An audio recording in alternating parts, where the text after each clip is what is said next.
Hey, yo, what's good, what's good, what's good? Welcome to Reflections of a DJ, the R.O.A.D podcast presented by DJ City. Big shout out to DJ City. I'm one of your hosts, DJ Crooked. I got DJ Never here. Yo, what up? I got DJ D Miles. What's good, what's good? I got Jamie the Great. Yeah. And we got an LA staple. I mean, this dude is responsible for a lot of the radio shows in LA, 20 plus years in the game. He's currently the program content director of Power 106, 93.5 K-Day. And if that wasn't enough, he also oversees 93.9 Cali, which is a reggaeton station. I guess that launched in 2018. We got E-Man in the building. What's good, E-Man? What's up, y'all? Yeah, brother. Thanks for having me, man. Really appreciate it. No doubt, man. We've been actually I've been wanting you on the show for a minute. You know, Never and I are from New York, so we grew up on New York radio. But there's a couple things that I'm always interested in. I'm always interested in like LA gang life, and I'm interested in like LA radio shit, because I always have this thing, and you might actually help me with this. I always compare New York and East Coast DJs to West Coast Cali DJs. There's always this thing, because when I first moved to the West Coast, I noticed like a significant difference in DJ styles and stuff like that. No, absolutely. I think over the years, what I've also noticed throughout the years is the style in the East Coast, especially a lot of the East Coast DJs. Mm-hmm. They were about personality. They were about energy. They were about hype. And, even the way they mixed their music, a lot of it they would kind of just drop the records in and out, so to them, it was more about vibe, mm-hmm. which is honestly a great thing. Whereas, what we saw more of on the West Coast side of things with DJs, that they were kind of more on the technical aspect of DJing. Yeah. So we were more on the West Coast, kind of more about, the way we sounded in regards to, was it a clean mix? How's our doubles? How's our scratches? How's our transitions? Right. And what we didn't do much of was really the personality side in regards to on the mic, mm-hmm. So we kind of spoke more with our hands, and this is no diss at all to the East Coast. Again, this is just the style of DJing that they evolved in what they started with over there. And if you kind of think about it, that style that the East Coast DJs had, it definitely transitioned over here in different ways. And even to this day, you see a lot of DJs from yourselves to DJs in the clubs, on the radio, that they do incorporate that personality side, where they're also on the mic, and even that dropping of the song, like everything doesn't have to be mixed, right? And that's something that we learned as well from the East Coast DJs. But at the same time, I know there are some East Coast DJs who also picked up on what the West Coast DJs were doing in regards to the skill set or the skill level in regards to how we mix, and sure, cleanness, doubles, scratching, and all the other stuff. I mean, AM at the time was a huge influence on New York, when he was bubbling in the late 2000s. And but I always hear from DJs, a lot of club DJs, a lot of working DJs who came up in LA, that they all learned from radio. They all learned from radio. And radio is such an integral part of like the hip hop DJ scene in LA, you know what I mean? And it's so important that almost every DJ we've had from LA shouts the radio, like, yo, I learned from the radio. I learned DJing from the radio. Yeah, I kind of grew up listening to E-Man, like when I was in 6th grade, walking to fucking middle school, like he was on, and Mr. Chalk and stuff like that. So yeah, most DJs credit the radio. So you basically, I mean, you've done almost every position in the radio pause. I mean, you've done everything. You've done you've done all positions, E-Man. Yes, sir. You've done the jack of all trades. You've done you programming coordinator, mix show coordinator, assistant music director, and now the program content director for Power 106 and 93.5 K-Day. And for those who don't know, Power 106 is urban hip hop. It's like basically New York's Hot 97, right? Of LA. Correct. Hot 97 is really our sister station. Okay. Before the new owners before our new owners bought Power 106, Hot 97 and Power 106 have always been sister stations. We were owned by the same company, MS Communications. Mm-hmm. So even to this day, and even for years, I have an incredible relationship with all the DJs, the personalities, to even the people behind the scenes there. So salute and props to my Hot 97 family, because they're family regardless. So like, how do you guys coordinate everything? Like, do you guys speak to each other?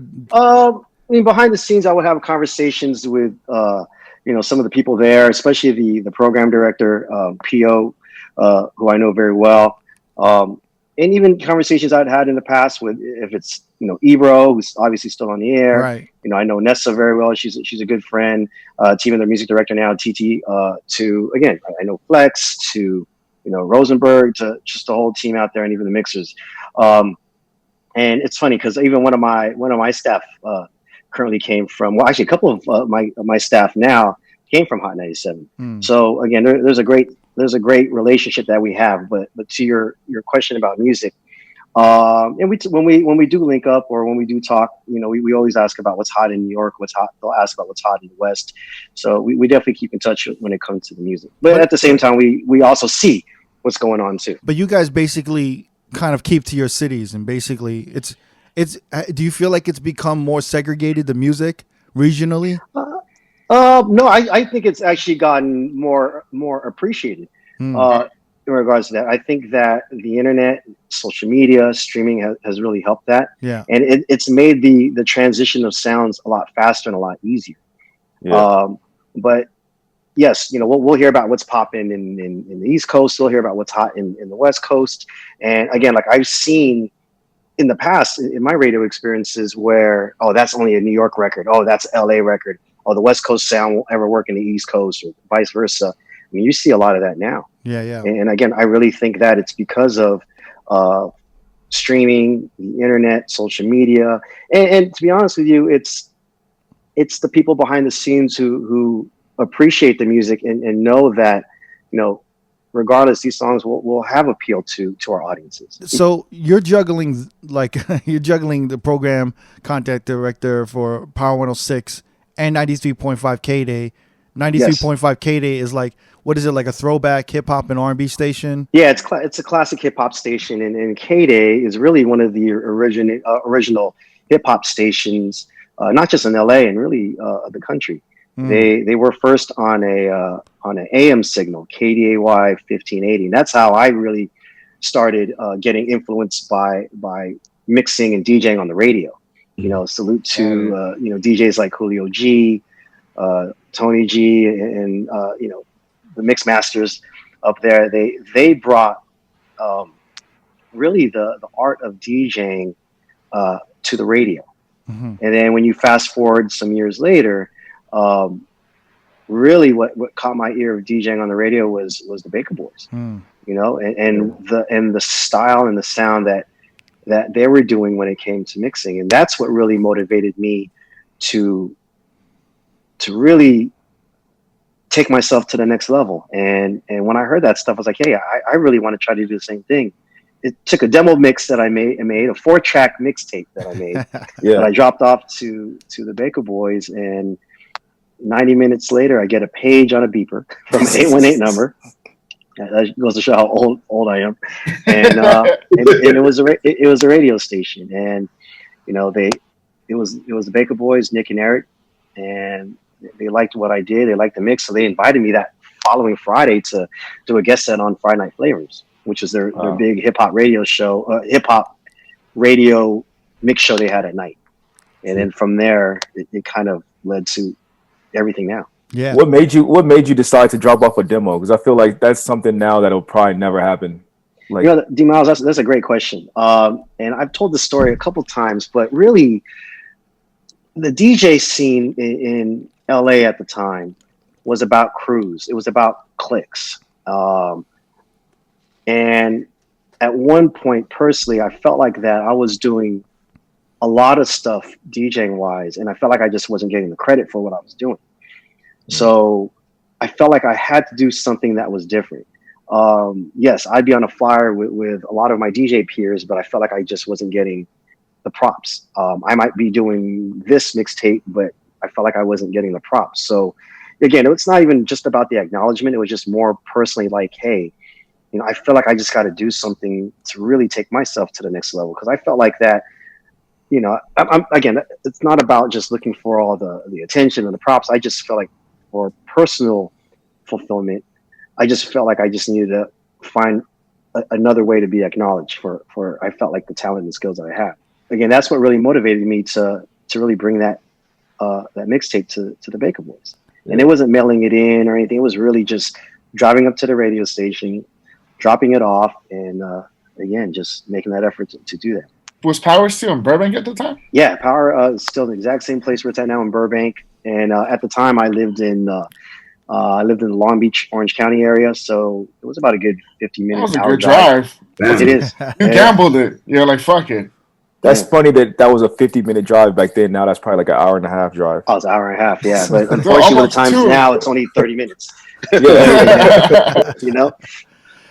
Growing up in Long Beach, like, how was it growing up in there? I'm always fascinated by that neighborhood, especially like I've been seeing like videos in the past couple years on like the gang life out there with like some of the Asian Crip gangs, and it's called like Little Cambodia, right, out there in Long Beach. Well, it's kind of more on the east side of Long Beach, but where I grew up on the west side of Long Beach, and and the area that I lived, it was kind of unique because I was, I would hate to say that I was in the hood, but it was a unique part of town where in one street across from me or in front of me was a Hispanic gang. Behind me was the Insane Crips. On the same street was a gang member from SOS, the Sons of Samoa. And even a block over is another gang from, they were a Guamanian gang called West Side Islanders. And even my next door neighbors who were part of it. And actually, funny story is that my first experience of DJing a house party was next door at my friend's house, who happened to be in this West Side Islander gang. I was just doing a house party for gangsters and not even knowing them. Yeah, that's the way it went. Yeah. That's the way it went. Wait, so how did you navigate with that? That neighborhood sounds crazy. It's like you're like in an intersection of all of these gangs pretty much. Yeah, I think, to be honest with you, I think what kept me out of it was DJing. Was the hobby and the passion for DJing. And I want to shout out to my cousin Oliver, who really got me into DJing. But I really think that's what kept me away from the potential of being in gang life or involved in that. And at the same time, I think even the people the friends that I knew at the time who were involved, they knew what I was doing and they kept me away from it. Yeah. So. And then with Ollie, is that when you started like this mobile DJ company and stuff like that? No, he just got me into the hobby of it. So I tell people that, for me, DJing was a hobby that turned into a business, right? That turned into a career. And, the business obviously was the mobile DJing aspect, and then the career, which became obviously on the radio side. But really quick, Cricket, I want to go back to just even the city of Long Beach. Because, I went to Long Beach Poly, which would have a lot of stars such as Snoop Dogg. And I remember even before Snoop really was discovered, I remember a high school dance we did during lunch, and he came up on the mic and he just wanted a freestyle. And damn, you were DJing? And he started. I was DJing. With one of my friends back then. Shout out to Style DJs. That was our DJ crew, and I was DJing the high school dance. Did you know him? Was he known in the school? No, I didn't know him. No, I didn't really know him. So this is before Death Row. This is way before Death Row. This before G thing, before Deep Cover, before all that. This is when Snoop was just again going to the school, and I remember just doing a freestyle, and then the principal came and just stopped it because the bell rung because we wanted to keep going. And then wow, man, that's a hell of a story. Look at his name. Yeah. Do you remember? Shouts to Snoop Dogg. Do you remember if he was nasty back then? It was just like, holy shit, this dude's nasty, or was it like? Eh? I just remember it was for what it was at the time. It was dope. Yeah, I was like, yo, he's dope. And again, I didn't realize it till later. I was like, yo, that was Snoop. So you were hanging out with Cameron Diaz too? No, she went to the school at the same time, but I didn't really know her back then. People I knew was obviously like Snoop, Willie McGinnis was on the New England Patriots at the time. Yeah. I mean, like back then, recently. So, we all kind of came from that same year. Cal Poly, bro. What were y'all listening to? What were y'all listening to? Like, what was the soundtrack of high school in Long Beach at that time? Well, for me, my hip hop back then wasn't just the Beastie Boys or LL Cool J or Run DMC. It was something we called techno hop. So to me, it was Dr. Dre when he was in the World Class Wrecking Crew. Oh, It was early 2 Live Crew. JJ Fad. It was JJ Fad, or even before JJ Fad. It was Egyptian Lover. It was early Radio Joe. That Jam on it, shit like that. Yeah, all that Nucleus. Yeah. What about freestyle? Freestyle, yeah. Freestyle in regards to the group Freestyle who had Don't Stop the Rock and The Party Just Begun. But even also freestyle in regards to Expose, even the Cover Girls, like some of that late 80s dance stuff that you know, what we were into musically. Wait, so you call that the techno hop? What'd you call it? At the time, we called it techno hop. So it was hip hop, but in like technical sound. Yeah. So think of even some of the biggest records we had were It's Time, Cybertron's Clear. It was those type of that sound, Technicolor by a group called Channel One. Yeah. E.T. Boogie. Everything. Yeah, I've never heard that term before, techno hop before. Neither have I. Yeah, but I know exactly what records you're talking about. I know exactly what you're saying too, but I never heard it like labeled like that. That's what have you heard of it back then? Yeah. I never heard of it. I just knew it was like an electro hip hop. That's what we call it in New York. Yeah, but exactly, it's really electro hip hop because I know in the East they called it that too. But yeah, it's like Twilight 22. It was Electric Kingdom. It was even kind of rock. It was Africa Bombata and all that stuff. Interesting. It was that sound. So that was at the same time, and as DJs, I don't know if it was a Filipino thing or Asian thing, but we always had to play it at +8, and we had to go into the turntable, adjust the pitch as fast as possible inside. So the +8 was almost like +16. Yeah, man. What? Yeah. Is that because you guys wanted to dance fast? What was that? Yeah, that was just how the DJ scene at the time was into. We just loved playing stuff faster than what it really was. Did Filipinos have like Jerry curls and shit back then, or no? Not really. We had pompadours, like those big ass like hairs. We liked to wear karate flip flops. What they called it was just those really flat shoes. You know, we had baggy pants that we rolled up at the bottom, and all we had baggy sweatshirts and stuff like that. But I mean, that was just the whole DJ scene back then. So you grew up in Long Beach, and your parents, I guess, had an ill-ass record collection, or they were really heavily into music, right? Yeah. Well, actually, I was so funny. I was actually born in the East Coast. I was born in Annapolis, Maryland. Wow. And then my dad was in the Navy. So me and my brother Verman, DJ Verman, was born in Annapolis. And then, you know, when my dad had to be transferred to different bases, we went from Annapolis, Maryland to Norfolk, Virginia, to Jacksonville, Florida. And then when I was 7 years old is when we came to Long Beach, California. So that's where I basically grew up. I don't remember a lot of course, the other cities, but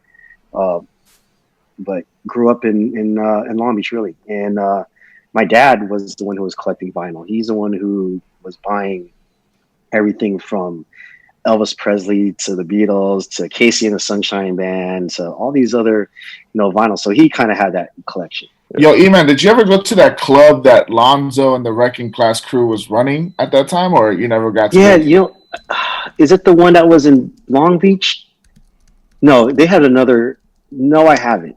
I was doing a lot of hall parties back then, but I didn't get a chance to experience any of their parties. I did go to one that Egyptian Lover threw years ago, but I don't think that was the same one that they had. Oh, okay, cool. Yeah, because they were playing a bunch of that electro hop stuff that you're speaking about. So yeah. So again, like if you look at World Class Wrecking Crew and look at the type of records they had like Surgery, Juice, and Dr. Dre. Dr. Dre. That's the Dr. Dre I grew up knowing. The one with the face mask, the purple silk joint. Yeah. With the high boots and shit, like yeah, with the makeup on. But look what that led him to. I know. Yeah. What was the slow jam? We'll turn off the lights. Yeah, it was turn off the lights. Yeah. That was a big LA record at the time too. It was. Yeah. So when you started this mobile DJ company, was that in high school or like after high school? No, so crazy. That was in late middle school / junior high. I was wow. I was 14 when I did that. Wait. Yeah, at a young age. I know. I was reading this shit, and I was like, how the fuck? Where did you get who planted the seed? What planted the seed for you to start your own business like that? Because that's not normal. You know what I'm saying? No, you're right. But you know what it was? It was it was these DJ crews I started just, getting to know, and they were already doing like gigs and private events. And that's how I ended up starting. My first real official gig aside from a house party, was a wedding. And then that's how it evolved from just weddings to birthday parties to high school dances to a lot of just private events. Where did you get this money from to get all this equipment and stuff? Oh, that was my parents. Wow. You'll be surprised. My first set of turntables were a brand called Vector Research. $69. They were $69 each, and the pitch control was in the front. Like it was in the side, like it was in the front, not on top. It was in the front. And the realistic Radio Shack mixer, $119 back then. Shout out to Radio Shack. That was my setup to start, and that's how I was able to practice. I have a question. And I was doing mobiles doing that. Yep. I have a question for you, E-Man. Well, all these crews coming up around that same time, like the Beat Junkies, you never wanted to join them? Because I know you have kind of a cool relationship with like Icy Ice and Mr. Chalk and stuff like that. No, absolutely. And shout out to the entire Beat Junkies. I was really good friends. Well, I am still really good friends with Icy Ice, Melody, Rhetmatic, and a lot of the people there.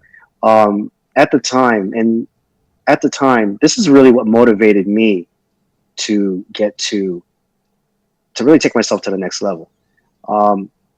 At the time, I was doing a lot of stuff with them too on the club side. They all had their own DJ crews, but they also created their Beat Junkie crew.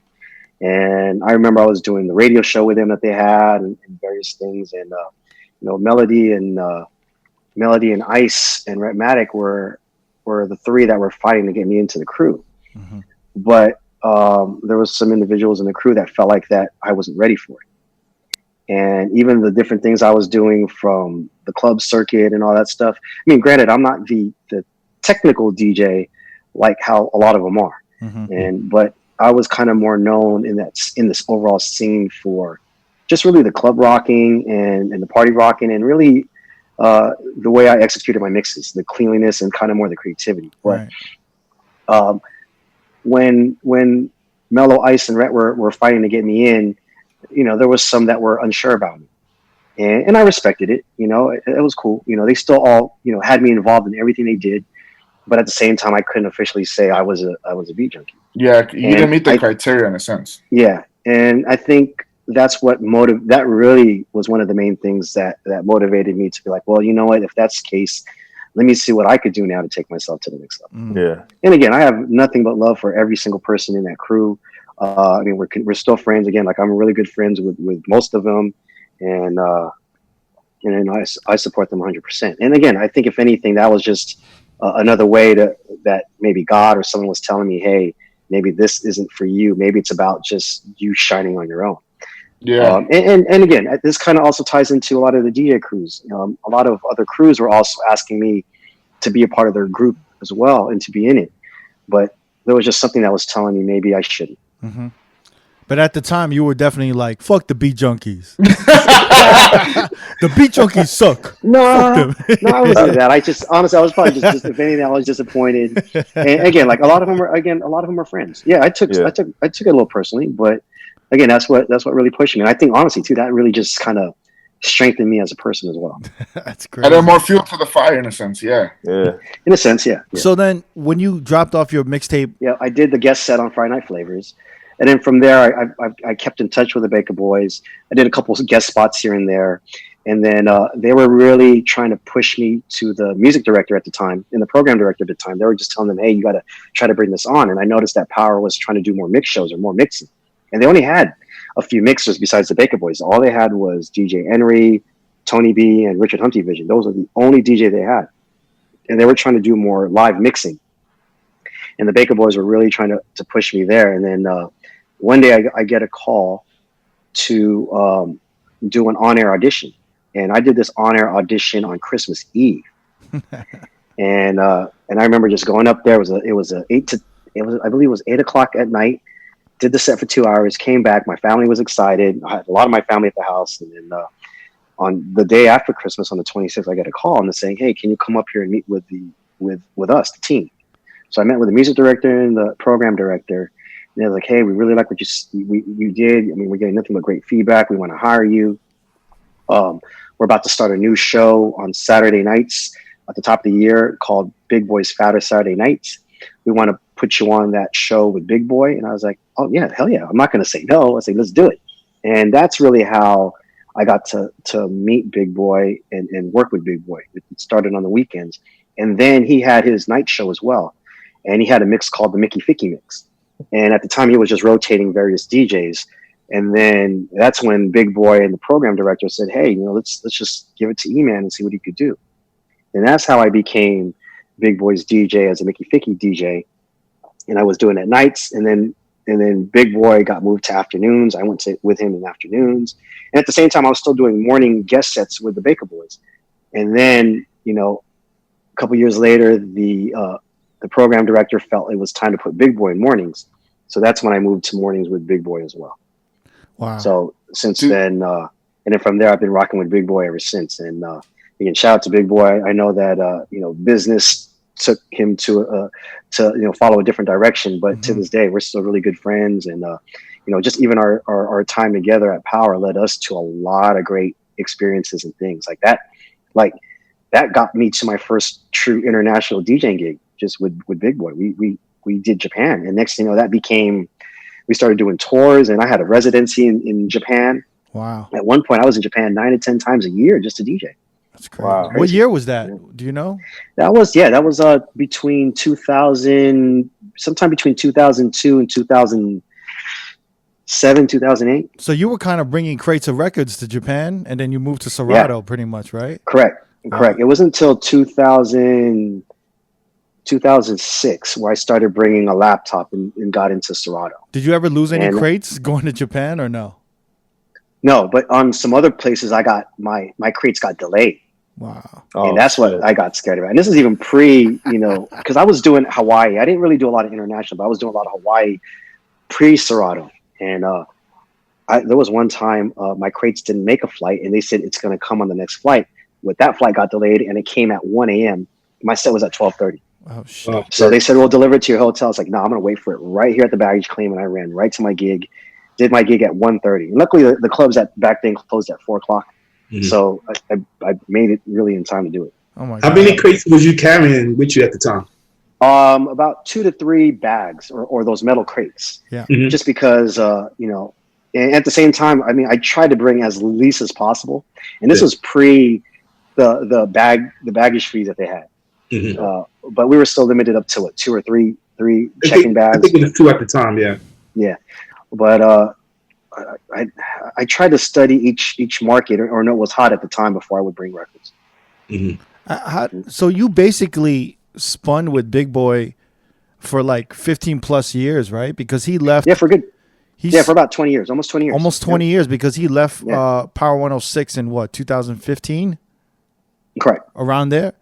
Around 2015, around 2015. Around 2015. Where did he go? Like iHeartRadio, I think?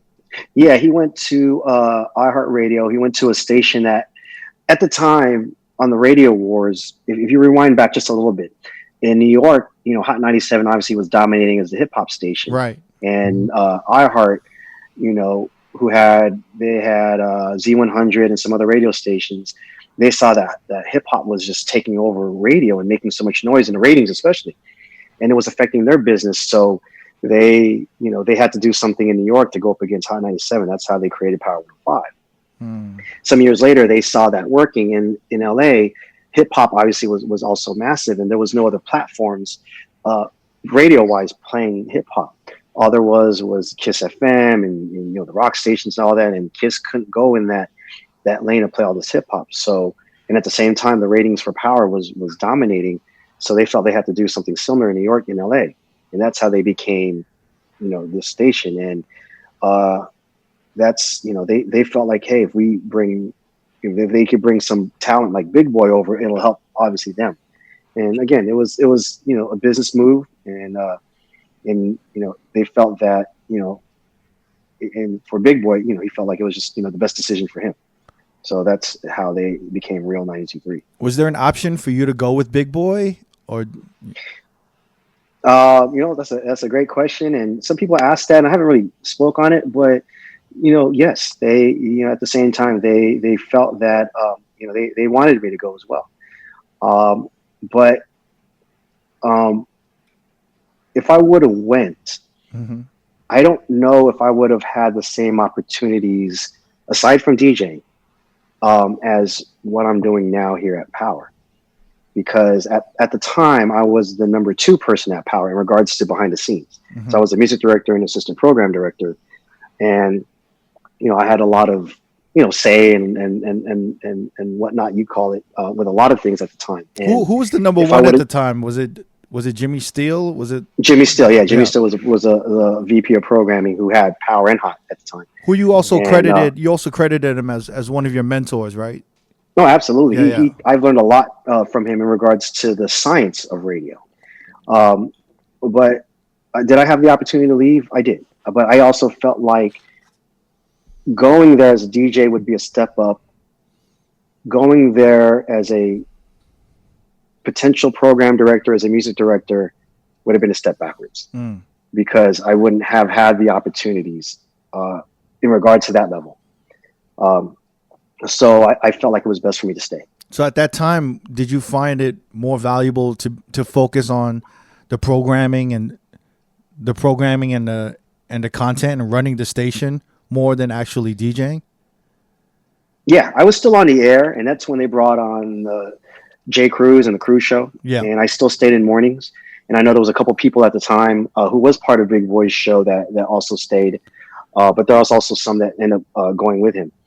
But but my role at the time, aside from just DJing, was really behind the scenes. Mm-hmm. What I love about, what I really enjoyed about Jimmy Steele was when he first came in, he came from a adult hits kind of pop station, and he didn't really know much about hip hop. And at the time, the president of MS felt bringing him in was more on a managerial standpoint. And what's dope about Jimmy is that when, he said, hey, when I first met him, he's like, oh, so you're the music director of Power. You're going to be the music director. And what that means is that usually with a lot of radio stations, the program director is very involved with the music and handles all that, and usually still is the main point of contact with a lot of the labels. Jimmy was like, nah, everything goes to E-Man. I'm not even touching the music. I don't want to be involved. Any head of record label will call, or any artist would try to call, they're like, talk to E-Man. Wow. So he basically empowered me when he came over.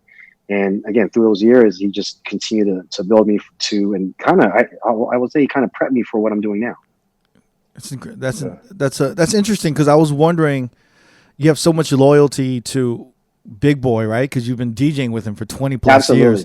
So when he left, and then you mentioned Jimmy Steele being your mentor. I was wondering if there was just like a battle between loyalties, just kind of like do I stay here or do I go with Big Boy? Do I have more opportunities here to become a program director, or do I go there and maybe elevate my DJ career? So it was just like it's at a crossroads, and I was wondering what was going on in your head at the time. Well, I think a lot of my Go ahead. I'm sorry. Go ahead. No, I'm saying I remember at the time, like that was like a huge deal in the city, like just on the streets. Like that was like Jordan leaving the Bulls. Yep. Like when Big Boy left Power, it was like, what? Like, how is that even possible? And I think a lot of people thought, well, naturally E-Man's gonna go too. Yeah, right. There was a lot of people. A lot of people thought that, and it's funny. They thought, and well, I'll share this thought later on, but a lot of people did think that I was going to go. And again, it was a very tough decision, but I had to make a decision that was best for myself, that I felt was best for my family, and really best for the long term. Mm-hmm. And again, this is no shot at anyone at all. Just again, I felt like that for my career. I don't know even at the time like how long I was even thinking like I don't know how long I could be DJing for, and so I was like, well, maybe I should just really stick with what I'm doing now behind the scenes and see where that takes me.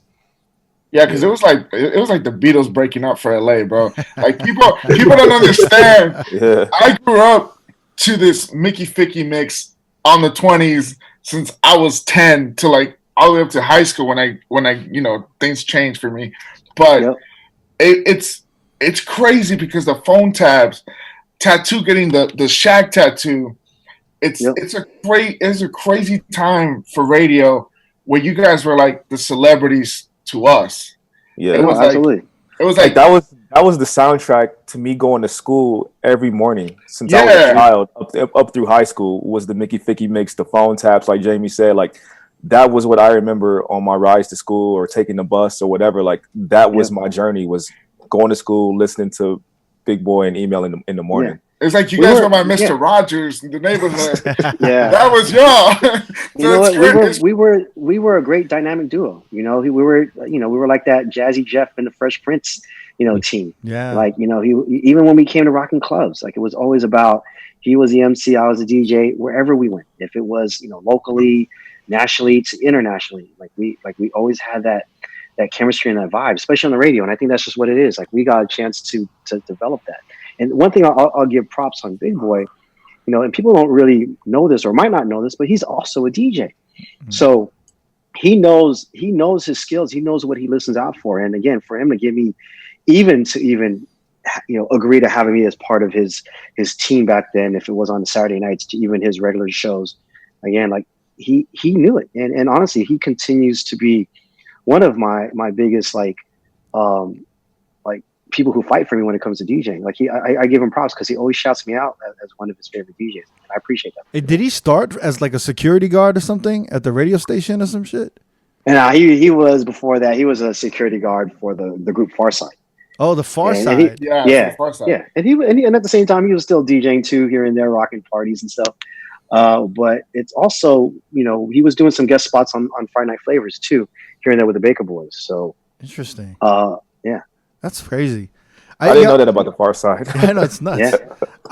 It's so funny. I actually met Big Boy years ago through the Farside, but it was just like a one quick meet. But we didn't know each other obviously at the time, and I didn't know that Big Boy that I met back then was going to become the Big Boy of radio. That was the 400-pound Big Boy.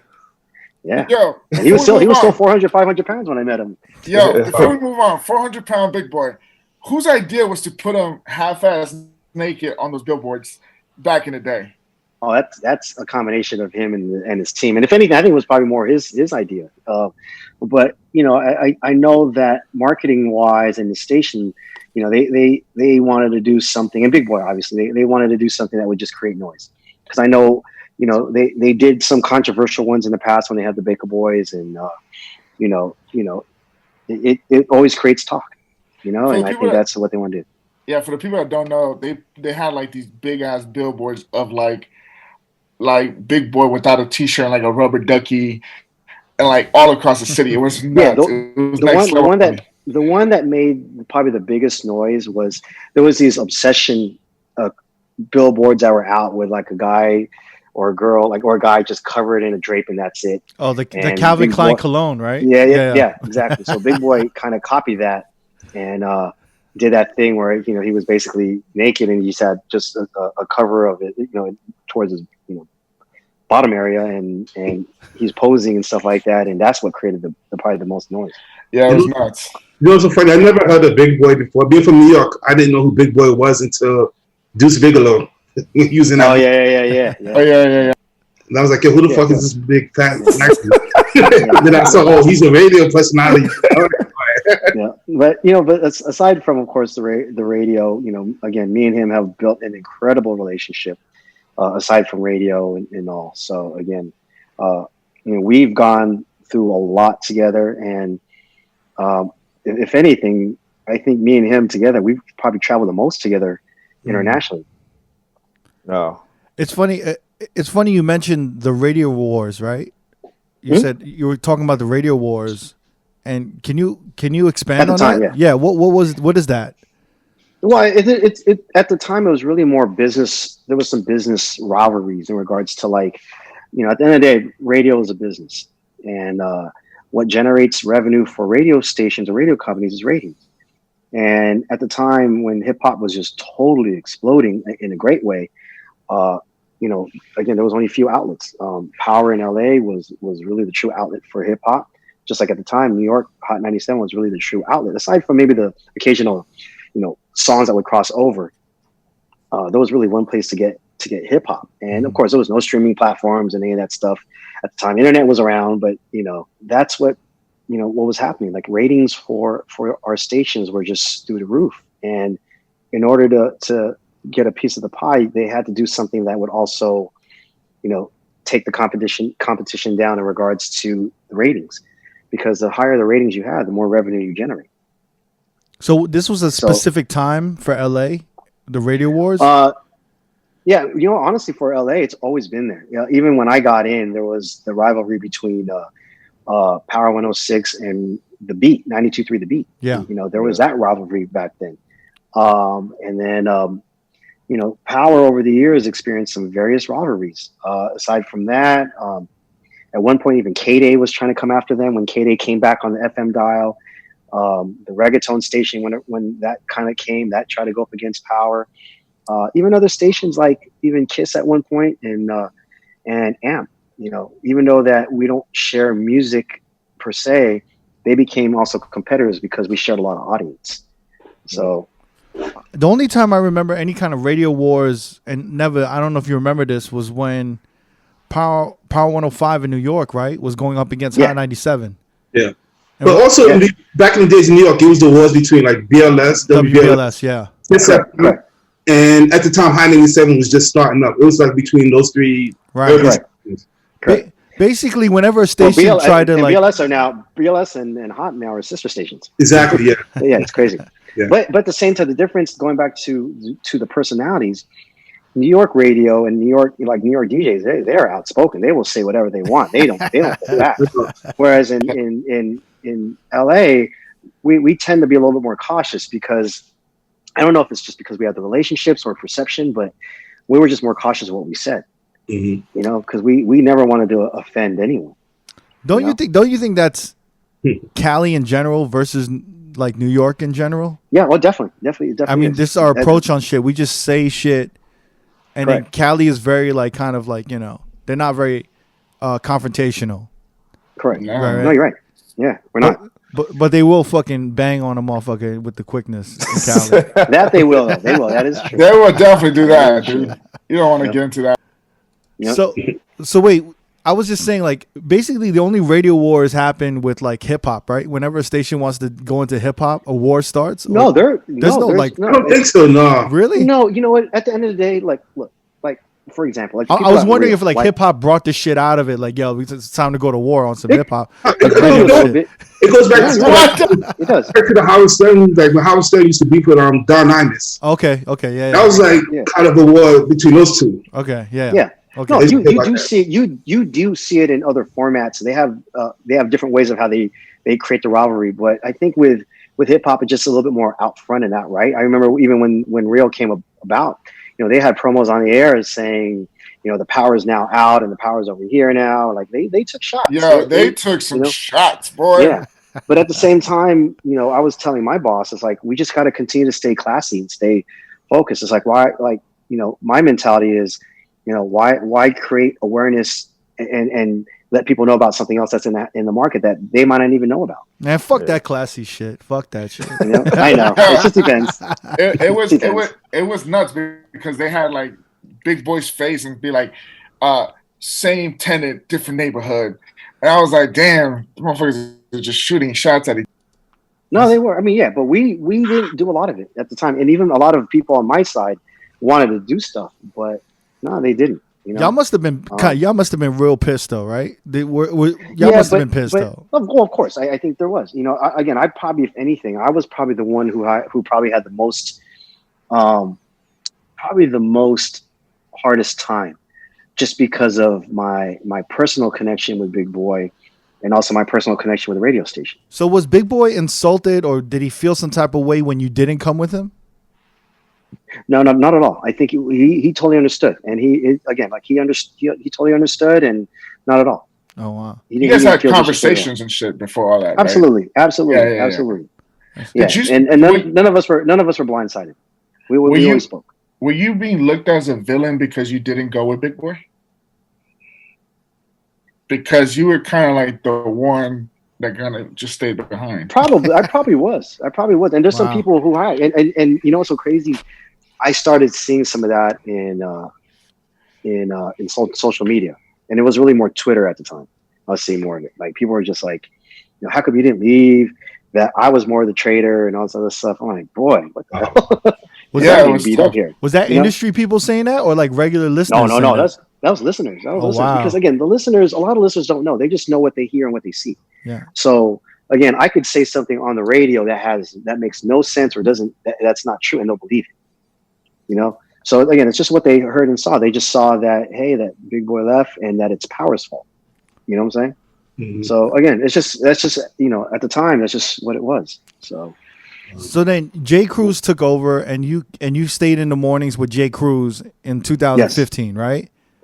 Yes. And then Nick Cannon took over because J. Cruz left last year, right? Yes. Similar situation happened. iHeart. Basically, iHeart keeps taking all of y'all fucking DJs at Power 106 in the morning, right? Well, they did that. They did that in New York. Let me think about it. They did that in New York. They did that in New York too. Yeah. But basically, yeah. They at the time, Cruz was in.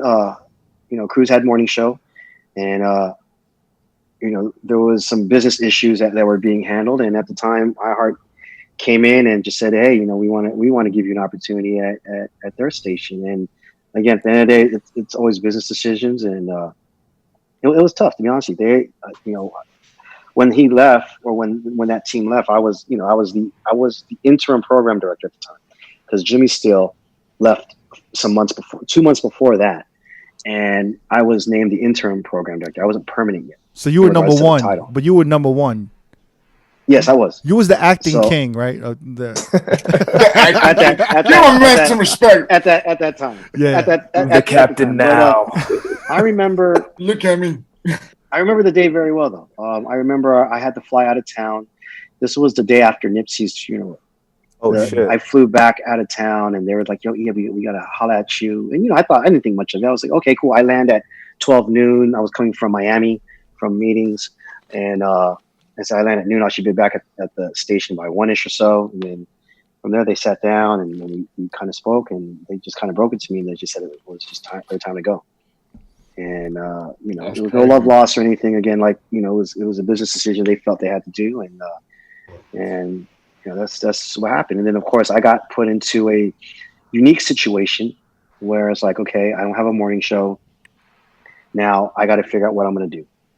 And Nick Cannon is, first off, before anything, an incredible friend. I've known him for many years. We have an incredible relationship. And which Nick Cannon are you cool with? The regular Nick Cannon or the turban Nick Cannon? Or there's two different motherfuckers, right? Oh no, the Nick Cannon with the turban's a little different, no? A little bit, but Nick Cannon, at the end of the day, Nick Cannon is just Nick Cannon to me. And but I'm friends with both of them. How's that? Wait. You cool with the drumline Nick Cannon? Wait. Yeah, what happened? I was cool with pre-Gigolo. Nickelodeon. You did all that. Yeah. So there's so many Nick Cannons. I can't keep track of. Yo. Gigolo. He reached out to me when they got announced on the iHeart side that they got J. Cruz. I remember Nick Cannon reached out to me and he was like, "E, are you okay? I'm just checking on you," because he knew that I was going through so it was pretty stressful. Yeah. And he saw that, so he was just like, "Yo, I was like, yeah, it's pretty hectic." So he has an office also in Burbank, so I went to go see him and we went to go chop it up. And I was just telling him what I got to do, and then he was just like, "Well, won't you consider me?" I'm like, "Nah, I'm good." Only because I knew how busy he was and I knew what his schedule was like. And I was like, I appreciate it, but I don't think it's going to work. Knowing what you do, he goes, no, won't you seriously consider me? So I always tell people it was a conversation that led into a negotiation that led to a confirmation. Wow. So after, conversations we've had and conversations I had with my bosses at the time, who are still my bosses now, but we kind of made it work. And fast forward to now, like this guy, he's on fire doing everything. And at the time I was really iffy because I knew he just launched The Masked Singer. He had his Wild 'N Out. I know I heard about talks of him trying to put together his talk show. He was just doing a lot, and I just wasn't sure if he was able to handle this. And when we kind of worked everything out, this guy is on fire. From of course his radio station show at Power, and now I also work with him on the syndicated radio shows. Yeah. So now he's doing that. If anything, this was like the perfect piece to his puzzle, because this is what completes him. He did radio before New York. He had a radio show in New York, but I felt at the time it was the wrong city, it was the wrong time, and it was the wrong format, because he was more on a pop radio station. What station was it in New York? It was the AMP station in New York. I think they were called AMP 90. I think they were 923 as well. Their frequency. Yeah, if I'm correct. But I just felt like back then he just wasn't at the right platform, and him doing it in LA. He's from Southern Cali. He was born in San Diego, who grew up in LA. You know, a lot of his stuff was more connected to the sound of hip hop and just hip hop culture in general. Of course, Wild 'N Out was just on fire. It just kind of made sense.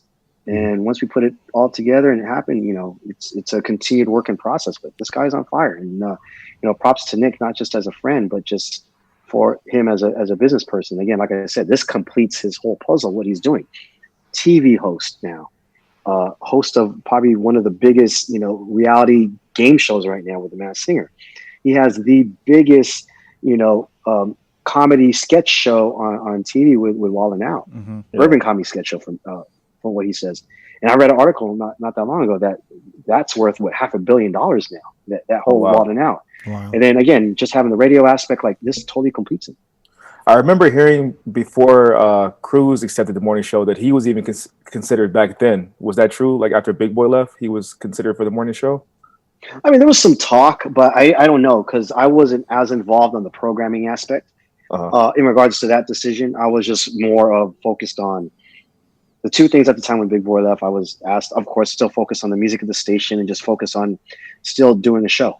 Yeah. So I was still mixing on the morning show, just didn't know what we were doing. Jay Cruz was just temporarily a fill-in at the time when he came in, and then it became permanent. But D-Miles, I can't truly answer that because I don't know the true story. If Nick, I heard Nick was his name was thrown in there, but I don't know truly if it was at the time.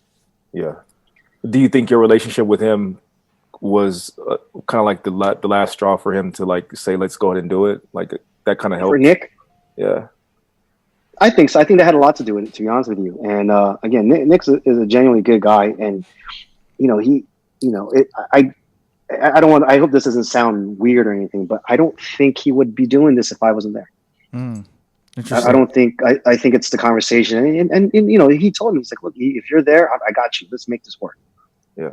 And again, he also knows the no pun intended, but he knows the power of Power 106 and the platform. It's regardless, it's still a legendary brand in the hip hop culture and also in LA culture. Yeah.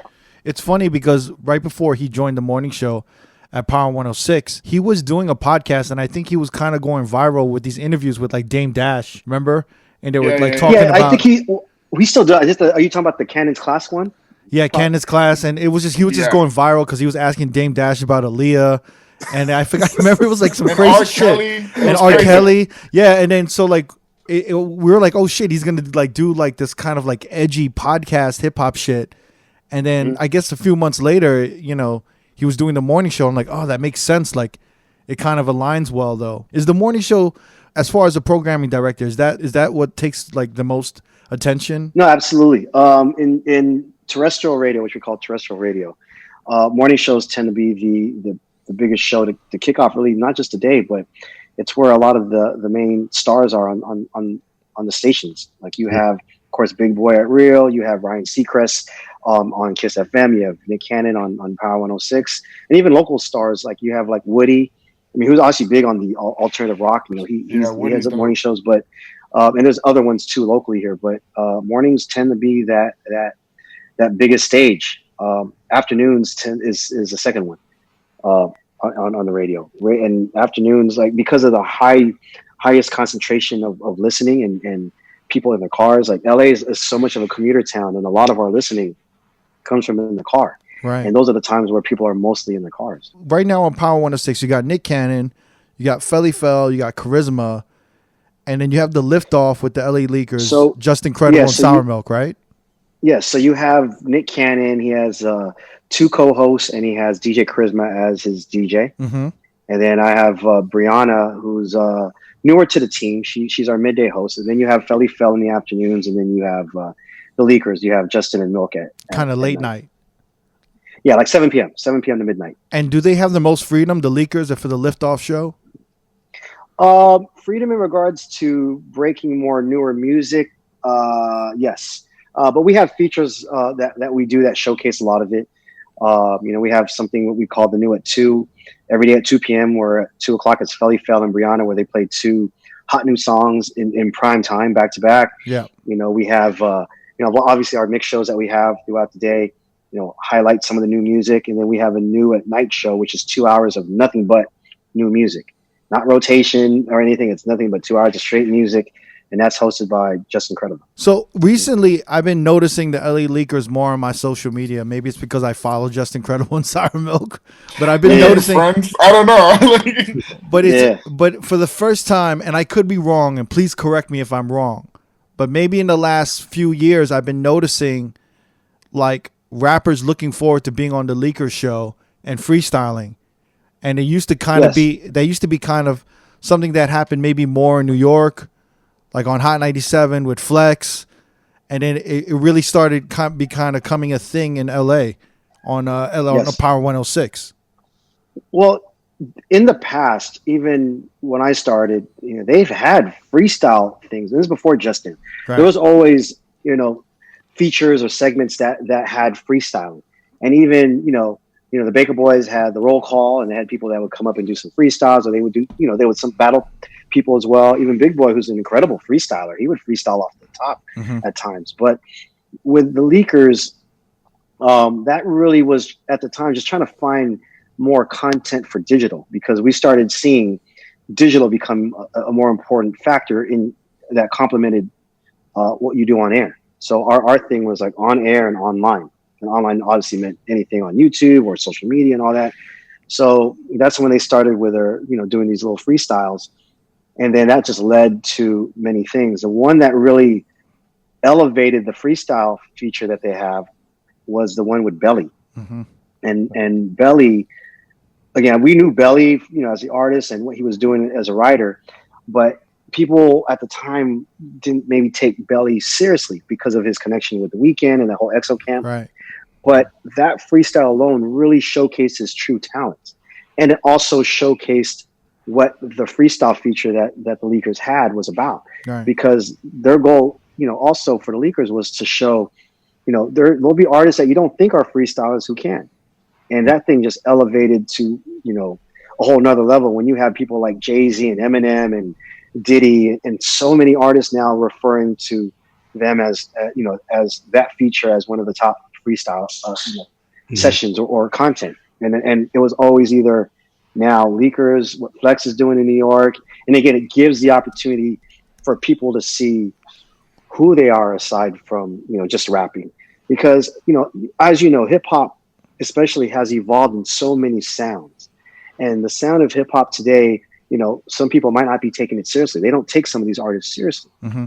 And when they could have someone like a Juice WRLD on there that people don't take seriously as a lyricist or a rapper, this guy freestyles, and next thing you know, people are talking about his freestyling. If anything, that just kind of shows sometimes the true talents that these artists have. Yeah, I remember that Belly freestyle, and it actually made me take notice of like the freestyles on the LA Leakers, the Liftoff show. Yeah. And it really went viral because, it was like probably the height of Belly's career at that time. Probably he had now, a massive right? song. Yeah, he had a massive song with that Might Not record with The Weeknd. Mm-hmm. And he just needed something to elevate him again as that artist. And that's what did it. Yeah. And again, like I said, what they did with the freestyles to this day, they created this brand with it and the credibility of that feature that, again, you have even legendary artists who are freestyling on it. Like they had Common on it. Mm-hmm. Common wanted to jump on it, So Royce the 5'9", right. Young M.A. was dope. Yeah, some Royce, great ones. Yeah, Royce dropped an ill one. I remember Young M.A. dropped an ill fucking one. Yeah. Jadakiss, Pop Smoke. Pop Smoke did an ill one. Yeah, Pop Smoke. Yeah, and that's the thing. That was a great look for Pop Smoke as well too. Yeah. Again, like this. Again, it just showcases the many talents of a lot of these artists. Yeah, Pop Smokes was pretty good, and it was at the right time because LA wasn't too known to his music. Because I remember I tried to play Pop Smoke's records way before it broke in LA, and it was a dud, and it didn't work. But once he got the LA Leakers stamp and that freestyle off, it was a whole, everybody was on Pop Smoke now. E-Man, I want to actually talk about you as a DJ because the first time I heard you DJ, I was in New York for Sujit's birthday. Sujit from Sujit from Scam Artist Management. I have a scam story. I don't know if you know this, but you're technically one of the first scam artist DJs ever signed. I was his first scam artist DJ. Wow, before Vice and before all of them. So I was his first scam artist DJ. Most people don't know Are you proud of that? I wouldn't be proud of that. Are you proud of that? No comment. No comment. E-Man keeps that shit. He keeps it on the low. He keeps that shit on the low. Nah, you know what? And Sujit, obviously, as you know, I mean, he's became a great friend, but. Really, the reason I had to separate with him is, if you remember back then in New York, there was a lawyer. I forgot who it was. There was a lawyer who was trying to run for governor, and he decided to pick on the music industry and that whole payola shit. And they felt like, just to be safe, and I never played that game. I don't ever play that game because it's morally wrong. But they just felt like that.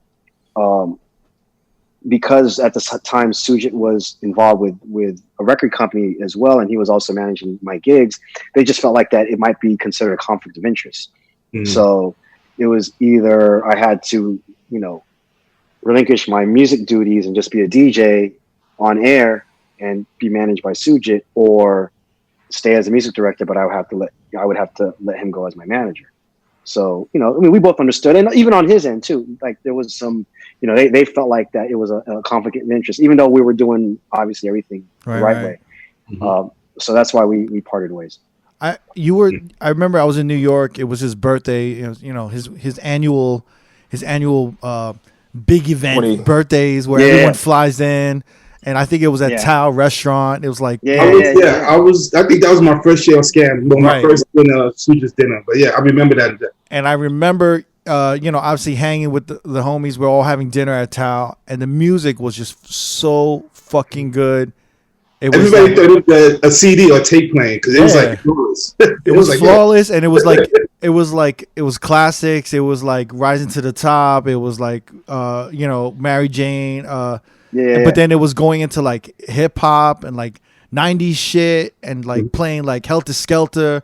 And we were just like, yo, what the fuck? Like, who the fuck is DJing right now? It was like so good. And I'll never forget it because, when you're eating and you don't really notice the music. I mean, DJs, we always notice the music, but I really like enjoyed my meal with like everyone I was with because the music was so good. We were like, yo, remember this? And we were like eating. We were like really enjoying. They're like, yo, it's E-Man, and I'm like, who the fuck is E-Man? I never heard of E-Man before, because we're all basically from New York and ignorant as fuck. But I never forgot that name because I was so impressed by what you did. And then later I found out that you were like, on the radio and you were doing mix shows and all of these things, and you've actually been on a few tours and you've DJed for a few artists. But again, just even DJing for like you asked, even over the years, just DJing for many people. I think one of my favorite stories was DJing for Mariah Carey. Wow. It's funny. Her music director was Randy Jackson, who obviously from American Idol. So I knew Randy before all this American Idol stuff.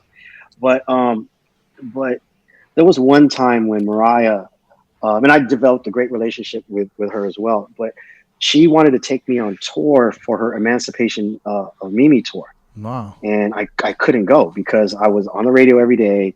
I was the music director, and it was really tough to go away for almost, I think it was like 3 to 4 months. And so Randy Jackson brought me into the studio and said, okay, since we can't take you, let's lay down all your tracks, all your cutting tracks, this, that, to these various songs and stuff like that. So the band could play along with some of the stuff that you're doing. So that's how I got a chance to DJ for her. And I got a chance to DJ with her on TV on the American Music Awards. When she performed, she had that remix for Thank God I Found You. She had that remix with Nas and Joe, where it was Key Sweat to Make It Last Forever. So I got a chance to perform with her on TV. But I've definitely done some stuff for her. And again, it's so funny when her and Nick ended up getting married, and I was like in my head, I was like, damn, I'm good friends with both of them. And it was honestly, it was almost like the best of both worlds because I got a chance to experience a lot of great things when they were married at the time. I've been to their kid's birthday party. I still am. But even when they were married, I went to their home, several times, played some basketball there, and went to their Christmas party and a lot of things. So did she sing the Christmas song at their Christmas party? That's so funny. She actually performed something. John Legend was there too, so they were performing something at this Christmas party because they were it was like half tape for TV, and then it was just half all family just hanging out and friends hanging out and stuff like that. So damn, it's kind of legendary. Yeah. But with Mariah, at the end of the day, like when I see her, like we love just to talk. We just hang and talk, and she loves wine. I love wine. It was one time I saw her at an event at her house, and I felt bad because there was other people that was there to see her, but she just wanted to just keep talking and talking. At one point, I was like, "Hey, Mariah, I'll just be here hanging out. Just go ahead, go talk to other people." And she would, and she'll come right back. And it's funny, like we started talking about wine, and she out of nowhere, I don't know how she would tell someone, and she'll bring me a bottle of wine, and I would say, "Hey, usually when I have wine," and she goes, "How do you like your wine?" I go, "Usually I have it with cheese and crackers and all that stuff." 15 minutes later, someone's coming with cheese and crackers. Like, how are you telling these people this shit? You know what I'm saying? Nah, but again, must be nice, man. Living the life. You know what it is. We get it, man. Your life is way better than ours. Okay. It's not at all. You know what it is. I'll tell you exactly. I'll tell you exactly what it is. Obviously, in the position I'm in, I get the opportunity to meet a lot of people and get a chance to just kind of know them, and obviously they know who I am. And yeah, you develop business relationships or business acquaintances with them, but there's also some that become friends. And I could say that I've been able to develop some great friendships with a lot of people aside from just the business aspect of it. And Mariah was definitely one of them. Nick, obviously I knew Nick before he became the Nick Cannon that we all know now. But again, that's just what it is. And at the end of the day, they all just want to be treated just like us. I don't treat them as Mariah Carey the star. I treat her as Mariah Carey the person. I don't know how that's possible, but yeah, I don't know how that's possible. But it is. It is. Do you ever regret not being able to go on that tour for 3 months? No, what's so crazy? There's a lot of things I probably could have that I don't say regret, but maybe I kind of thought about. Imagine if I would have just said, "Hey, let me focus more as a DJ and not the music director side." Yeah, I could have been exactly what Vice was at that time. I could have been probably, doing a lot more traveling and stuff because, I had those opportunities there. But I just felt like that. And at the time, I just had a baby, my first daughter, and I started thinking maybe in the long term it might be better for me to focus more on something more stable. Because at the same time, DJing, I hate to say that it was unstable, but I didn't know where it was going to lead, because it was about the clubs and stuff. And I didn't know what nightlife was going to be back then. We're talking about early 2000s. And I was going to bring that up. Like I was going to ask, like the fact that you do have a family, you're married and you have children. Does that factor in heavily to a lot of these decisions? Mm-hmm. Absolutely. Because even though our industry isn't stable, I just felt at the time the job was a little bit more stable than the DJing, because I knew the music director job was there. The DJing, I just don't know when a gig would come up, or I don't know, if I would have stayed with Studio, how many gigs I would have had. And at the same time, when I was doing mornings, it was hard to do, gigs during the week. Like Sujit at the time was saying, "Hey, I got a club for you on a Thursday night or Wednesday night." It's like, yeah, but I'm on the air at 5 a.m. That's going to be really tough. Yeah. So, but yes, to answer your question, it was, the family decision factored big time in it. When did you stop? I noticed. Well, I was talking to D and Jamie.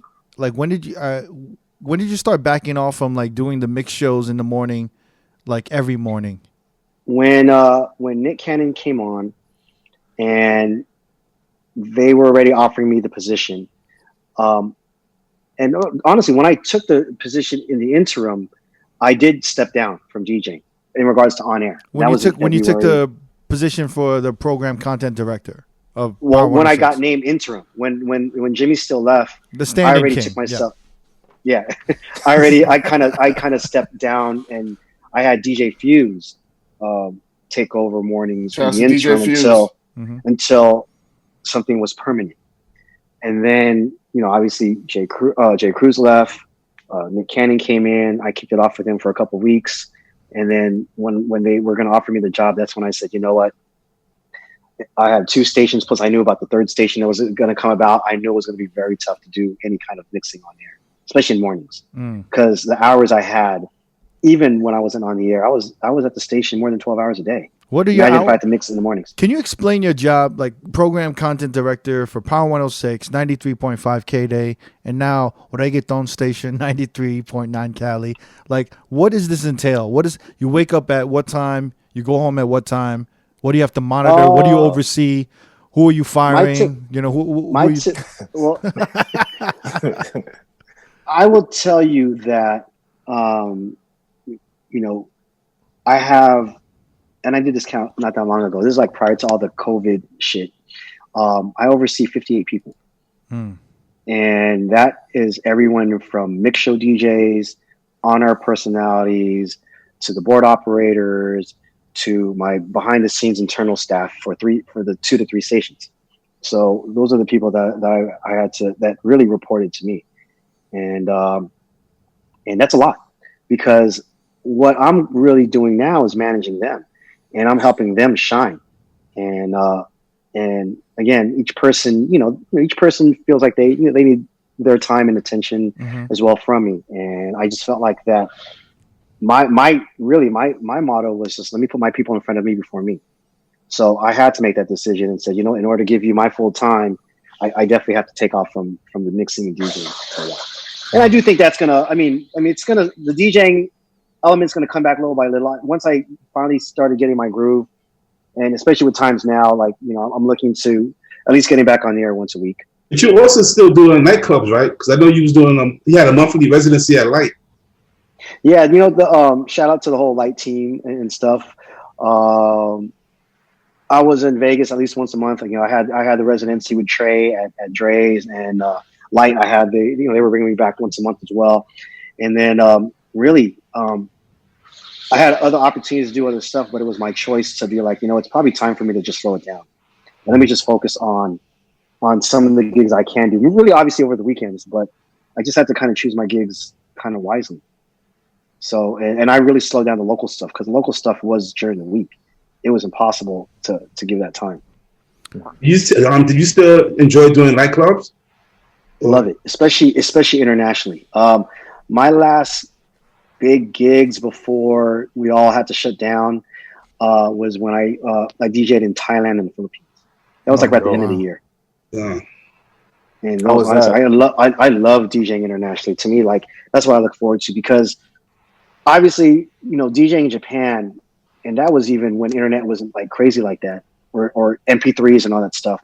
That really showed me that this world is a smaller place, and that music is truly a universal language. Because the people in Japan, they loved every song that we played, but did not speak a lick of English. They sang along to the lyrics. They knew everything about the music. But and they were so grateful. So even after I was done DJing or we were done performing, they would applaud. They would want to come shake your hand. And when you talk to them, they couldn't speak English. Mm-hmm. But they knew the lyrics. They knew everything about it. They sang along to every word. It was crazy. Wow. That's why I say music is a universal language. And again, going to the various cities or countries, I got a chance to really experience and see what they like. And again, with the internet now and how everything is, everyone has very, very similar tastes and likes, especially when it comes to the music in the clubs. I don't want to say we're rocking exactly the same music, but there's a lot of similarities. Have you noticed the way people are consuming music nowadays? Because like you said, the radio is really kind of reliant on drive times, and during this pandemic, how have you guys basically shifted your attention, or how have you you know what I mean? Because did you have to kind of push more digital content for socials during this pandemic? And then how and then and also a 2-part question, how are you guys running the station? Obviously the stations have been closed and people have been working from home, or I don't know how that works. Sure. Well, first off, when this pandemic just really started, people didn't know what to do and know what to expect, especially on our end. We didn't know what was happening. And then when they started shutting down schools, they started shutting down businesses, and we started seeing traffic totally going away and people staying home, we're like, okay, we got to shift gears and emphasize on, I mean, we were already doing this, but we had to emphasize more on listening to us through our streaming platforms, which is our app, which is our website, and even smart speakers. Smart speakers were ways to get us in regards to what we're doing on the air. And people were still listening to us on the radio in the cars, even though it was light listening or lighter, people driving. But also social media and even YouTube. We had to continue to tell people experience us through here, experience us through there. And it took us a while to really understand what was going on. And we had to make adjustments too, because even when everything kind of went down, I had to send people home. I will start with our mix show DJs. Right before they started shutting things down, a good percentage of my DJs, I'm going to say 2/3 of my DJs, were still traveling. And the weekend I had to stop all mix shows, live mix shows, and say, guys, I have to put you all in quarantine. I had a DJ that was on the plane out in the East Coast DJing. I had 2 DJs that were in San Francisco, coming back from San Francisco, that had the second highest cases that were being found of COVID. I had a DJ who was flying back from DJing on a cruise ship for 10 days. And I had to shut all mix shows down for the health of and the well-being of everyone around. Wow. So, and I had to quarantine everyone for 14 days, and I had to shut it all down because they were the ones who were exposed the most. Even the ones that were flying from Vegas or other parts of the country, they were all on planes.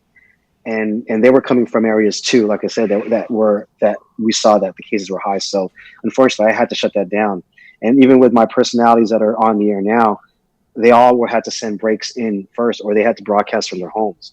And then we created an environment to where it was very safe. No one's at the radio station, and the only people that was coming to the station was the people who were on the air. And we had to create a platform, or create it to where now, technology-wise, I run the radio stations and the boards from my house. Wow. So anytime that I have to control something on each station, there's no one there. In the late nights or on the weekends, I control everything from the house. Really? And again, this is, yeah. So this is all really for the safety and well-being of everyone. And then unfortunately, of course, the business aspect kind of came in, because with businesses shutting down, businesses couldn't advertise. They couldn't do anything. Right. So obviously, as their revenue got shut, we rely a lot on advertising, and that got shut down. Or that totally slowed down, because there was just nothing anyone could promote. No one could promote or advertise for a concert or a movie that's coming out, or to come to my restaurant to eat, and all these other things. Yeah, I heard about a couple of radio stations in like Arizona or something that actually shut down. There's radio. Well, unfortunately, Crooked, there was a lot of radio stations and radio station companies that had to furlough people. They had to lay off people. And there are some, like you said, that actually went off the air. Right. But a market like LA, you have still millions of people listening. We also saw that, amidst all this, quarantine and the COVID stuff, we were still something which I call escapism. People still needed something to do aside from looking at social media, looking at YouTube. They still needed to look for something that would entertain them. And we were their way to continue to entertain them. So once we kind of adjusted and pivoted and understood like who was listening at what times, we had to make those adjustments. And still, at the end of the day, we still are entertaining, not just through the music, but through the content that we do. People are still looking forward to us. When do you think you guys are going to open up again? I think it all depends on what the governor here in LA, or I'm sorry, the governor in California and the mayor in LA kind of really truly opens up the city overall. I know this on the weekend this weekend, they're starting gradual. They're doing some coffee shops, doing some libraries, doing some stuff, but there's still very strict policies. They're starting to open up some beaches. Right. And I know the weekend of May 15, they're going to open up a few more things, but it's going to be, I think it's going to be a while. I think once kids are back in school fully, people are really back going to work. I really don't know if we'll go back to a true norm until another 6 months or so. Really? So you don't think you don't think anyone's going to go back to the station for another 6 months? No, I think we're going to, again, depending on what rules and policies are put out there by the mayor and the governor, I think it'll be little by little. It'll be little by little. I mean, we're still on the air. We're still have our talent on the air doing what they're doing, but it's going to be gradual. And it just really depends. Again, because once you open up the cities, there's still people who have the cases, and it just depends on how each person and each individual handles themselves and how they keep themselves safe, because there still truly is no cure. There's no vaccine, and people are going to are still prone to spreading this. So it just depends on how we handle it. So we really won't know for the next really few weeks what's going to happen, or a couple of weeks. But to answer your question, I don't know if in the next 3-6 months what's truly going to happen until people really get back. With all the advances of technology right now, do you think it's necessary for radio stations or a lot of other businesses to, is it possible for the people to work there, to work from home? Do you know yes, what I mean? I think that, I think we're, again, what we've developed over these weeks where we have the capability to broadcast from home. But again, a lot of our talent, they love coming in, and they still feel like that vibe is there. And they love talking to the listeners, even though they could do the same thing from home. But there's just a vibe with coming into the building, into that studio. Mm-hmm. So that's why we're just limited to just them on the air that's coming in. And there's no more than just select individuals that are actually in the studio at one point or at one time. As far as after this pandemic and all the adjustments that you guys had to make in operations, and how do you look at radio? The future of radio right now, because there's just there's so many streaming platforms out right now. You're absolutely right. And it was already something that we saw. That is definitely a competitor because especially with this younger audience, if you see in streaming platforms, the biggest genre that streams is hip hop, right? All driven by a younger audience, and we have seen that this younger audience doesn't use radio as often or as much. It still is. Again, it just depends on your city. But the biggest advantage of LA is because it is a commuter town, and because of the population and the number of people that are in the cars, and what we've been able to do, we've still shown that radio is still an important factor, and you are getting something that streaming platforms and other platforms might not give you. We give you live, we give you local, we give you community. On streaming platforms, it's on-demand music, but you don't get a lot of the content that we bring, from interviews to artists to if it's gossip or to just other things. We kind of like almost that, all in one place to get this stuff. But I think the advantage is live, local, and community. Three biggest things that radio still has. And I think it's still funny that a lot of new artists, even though they claim they don't care about radio, they do kind of care about radio. Absolutely. I'll tell you what it is. You could be a brand new artist, and you could be like, yo, my song is on every streaming platform. It's on YouTube. It's on Spotify. It's on Pandora. It's on Apple Music. Okay, cool. But you're one of maybe 20,000 songs that just came out. Whereas on the radio, a lot of artists especially love it because you have someone validating that your song is dope. You have someone saying, yo, hot new music now from this artist. Check it out. So radio has been perceived as like, if I'm on TV, like, Mom, Dad, I made it on TV. Right. I'm on the radio. They see it as like, yo, I made it because someone's talking about me on the radio. Someone's talking about my song. They're saying that this is my hot song. Yeah, someone could say, oh yeah, I'm premiered on this, on this channel, on Spotify or this, or I'm on someone's playlist. But it's not the same as someone saying, yo, this is hot. This is your shit's hot, or my song is hot. And you're hitting like a wider demographic of people, pretty much from all ages, or from very young to like maybe 50s, 60s, 70s. Absolutely. It's the difference. It's the difference between being on Spotify to the radio as like being on YouTube and like basic like TV, network TV, pretty much, right? No, absolutely. Yeah. And you know what? When you're on TV, your goal obviously is to entertain an audience. And that's something I tell my DJs and my personalities, especially my mix show DJs. And I tell them it's really no crazy different from when you're at the nightclub. If you're a dope DJ at a nightclub, you're rocking the crowd, even as a DJ, as you four, you want to make sure that people are having a good time. You love the fact that people are singing along to your songs. You love people are grooving and having a great time in what you're doing. So imagine if you play music that people are like clearing the dance floor. They don't like what you're doing. Again, that gives you the perception of like, oh damn, people aren't liking or feeling what I'm doing. How different is that in radio? If you're not playing something those people want to hear that they're enjoying, it's easy for them not to walk away. It's easy to hit a button and just go to another radio station or to go away. Yeah. So just because you don't see it doesn't mean that you're doing the right thing or you're doing something wrong. It's just that we know it when we see it in regards to ratings, or there's obviously tools now that could see how people tune in and tune out of what you're doing on the air. But again, like I said, at the end of the day, we're entertaining an audience. It's just that you don't see the audience. There's millions of people that listen. You just don't see it. In the clubs, obviously, or even on IG Live, you'll see the people that are viewing you, or at a club, you'll see the hundreds or maybe 1,000 people that are rocking with you. Just in radio, yeah, you're in a room with maybe another DJ across the way, but that's millions, thousands of people that are listening to you. Yeah, man, we had Felly Fell on the show maybe last summer, and one thing that he said that stuck out to me was if you have your song on like a SoundCloud or Spotify, you genuinely don't know who's listening at what time. With radio, you know for sure there's hundreds of thousands of people listening to your music at that very moment. No, absolutely. And that in itself is like extremely powerful for an artist to know that you have potentially millions of people listening at once. No, absolutely. Again, we feel like even though there is competition in regards to streaming platforms and YouTube and satellite radio to so many other platforms, radio still, again, is still massive, and it's a free platform. Spotify, you still play.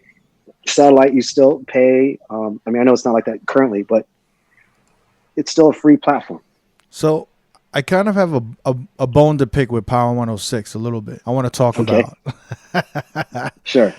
During the EDM era, you guys kind of switched genres. Like, so basically in 2008, there was like an electro movement. 2009, it went to like a jerk movement. And then by 2010, there was like an EDM movement, right? Yes. And then hip hop kind of came back around in 2013 for LA with like 2013 with like Tyga, Ty Dolla $ign, YG, and Mustard. But there was a point where you guys, and you can correct me if I'm wrong, please like educate me. I felt that you guys were like a hip hop station, right? Or what would you call it? Urban rhythmic station, right? We're a hip hop station. We were considered a rhythmic hip hop station. Can you explain rhythmic with like urban? I mean, it's like a mixture of top 40 and urban, if that makes any sense. And that's a format in radio they call rhythmic. I know the average listener doesn't know what that means, but how dated are these terms though? Like urban sounds horrible right now, right? In 2020. It is dated, but you know what's crazy? It's still used in the music industry. So it's just really more strictly urban. Urban is like music related industry terms and music industry terms. But at the time, the EDM sound, some of it had some hip hop in it, and we never changed our position, but we incorporated some of the sounds. And if you look at even the electro movement, which is kind of dancey, you ask someone like Pitbull, Far East Movement, LMFAO, Flow Rider, you ask them the type of artists they are, they're going to say we're hip hop artists, we're rap artists, even the Black Eyed Peas. Then you have sounds like what Calvin Harris, Steve Aoki, these Afrojacks, some of these DJs are doing. Though they're doing some EDM sounds and songs, they do incorporate some hip hop. Steve Aoki had the joint with Kidding. Yeah. You know, Calvin Harris ended up doing the Cuba joint with Big Sean. So there was also a sound, and we did showcase it in our mix shows. It never took over the rotation. Some of it did. But we still played hip hop, and we did incorporate some of the EDM sounds. But we tried to make sure that the EDM sound still had some type of hip hop to it. Sometimes it didn't, but we let it live a little bit more in our mix shows. But we never let it truly dominate. And we did have a show at the time called Power Tools, which Richard Humpty Vision showcased every Saturday night.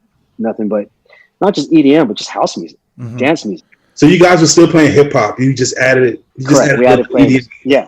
It just stood out more because it was a sound that obviously stood out more.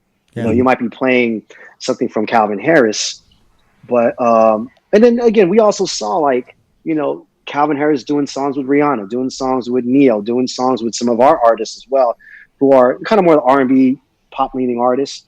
That sound was starting to become a little bit more mainstream, but we tried very carefully to make sure that our sound still centered on some of the hip hop. And to be honest with you, Cricket, also at that point in time, hip hop also was in a cycle, meaning like there was some great hip hop, and the number of hip hop hits kind of slowed a little bit, and then you did see some of the EDM kind of shine. And again, we were just playing to what was hot at the time, but never strayed away from hip hop in general. Well, for me, from like a club DJ perspective, I started seeing a lot of like hip hop open format. I mean, we call it open format, but it's basically hip hop DJs. We saw a lot of hip hop DJs literally turn their back to hip hop and become like these EDM DJs at the time. Yes. And then I started coming to LA and I was like, geez, like the radio station even turned EDM. Do you know what I mean? And I was like, everyone's like turning their back to hip hop. And then all of a sudden when the EDM wave went down, some of these DJs who turned their back to hip hop started being like, oh, no, I've always been a hip hop DJ. And it's like, nah, like the EDM wave's over. Your money ain't coming from EDM no more. Now you're trying to be an open format DJ. And then kind of like hip hop started emerging from LA again. And I was like, oh, like what's going on? And I've never kind of experienced a radio station kind of jump formats of music, just hop around, you know? Well, I think it wasn't, I think that's a great observation. And I think you're right. I think it was more of a perception that was put out. Again, we never strayed away totally from hip hop. We just added more of the sound of the EDM through our mix shows, not truly in rotation, unless it was a big hit. Again, we tried to make sure that some of the EDM stuff we played had some hip hop compatibility. In the mix shows, it was a little tough because we did see that sound was working a little bit more, especially in the clubs. Yeah.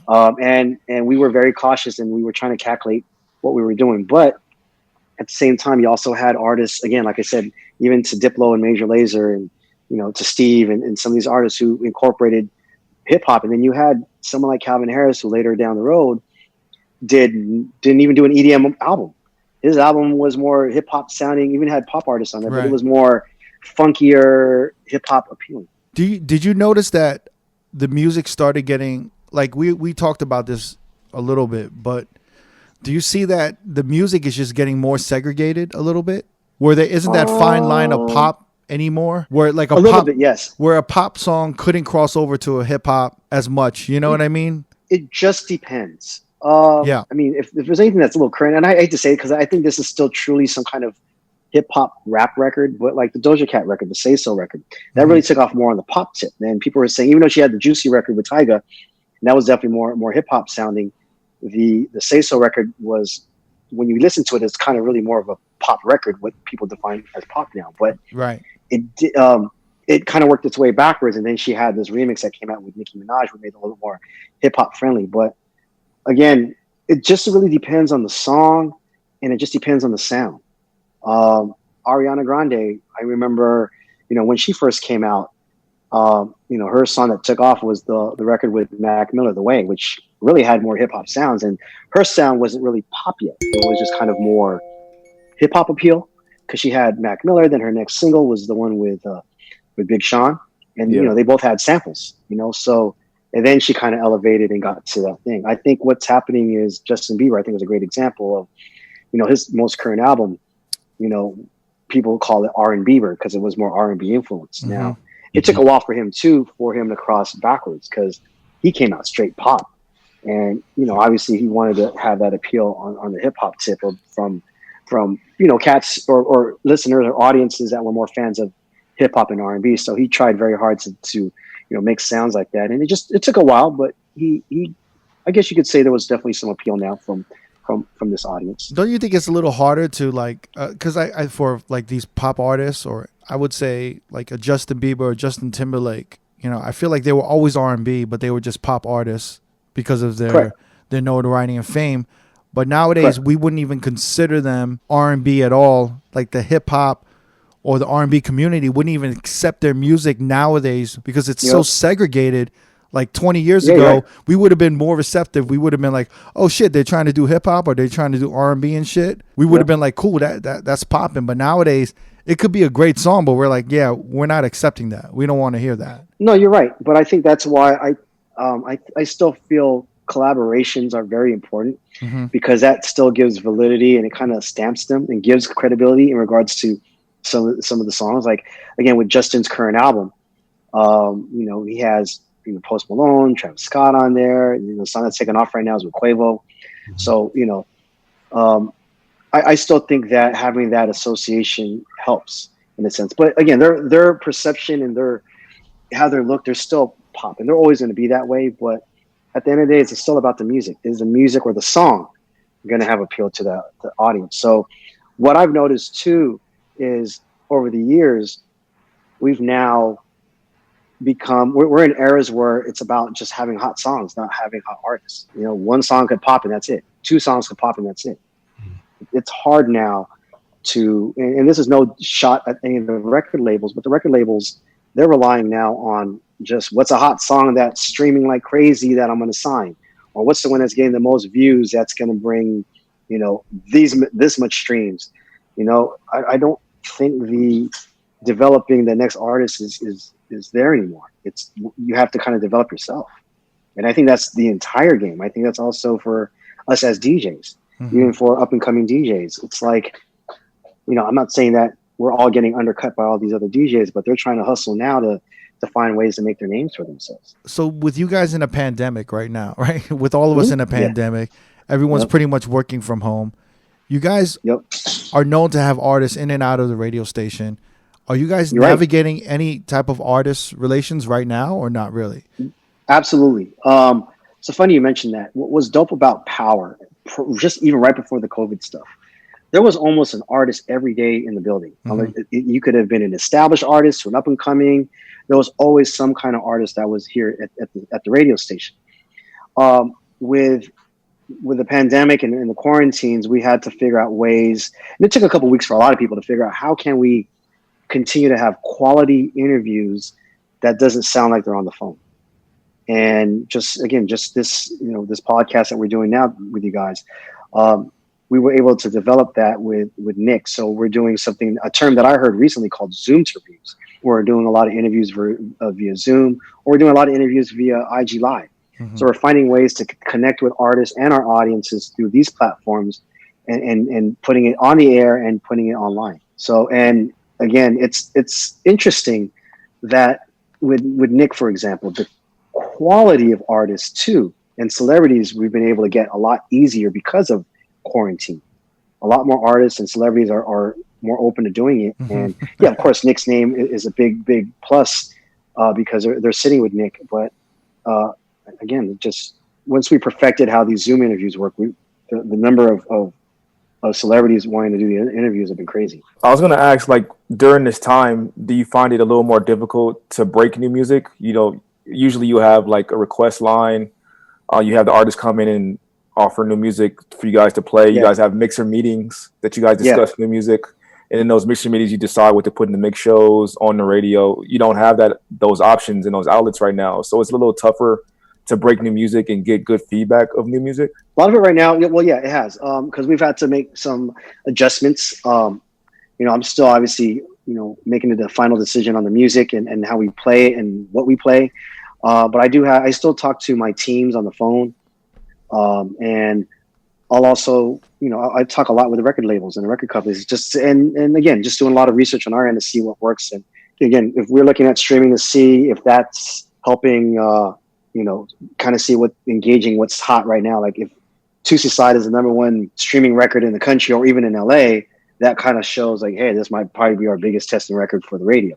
So again, but we try our best to continue to stay on track with what's hot and what's not and all. Is there anything, what do you call it? I don't want to take up too much of your time. We're almost hitting 2 hours and stuff. No worries. I appreciate, again, this opportunity, guys. This is dope. I enjoy telling stories and my experiences and stuff. Because, you know, I've never really been the kind of guy that, I don't boast or brag or anything like that. But I love when people ask me questions. I love sharing experiences and stories. And I'm blessed and very humbled by, you know, just what I'm doing now. Again, one thing I told my bosses is, you know, I used Kobe as an example where, you know, he had many opportunities to leave the Lakers. He had opportunities to leave the Lakers, but he didn't.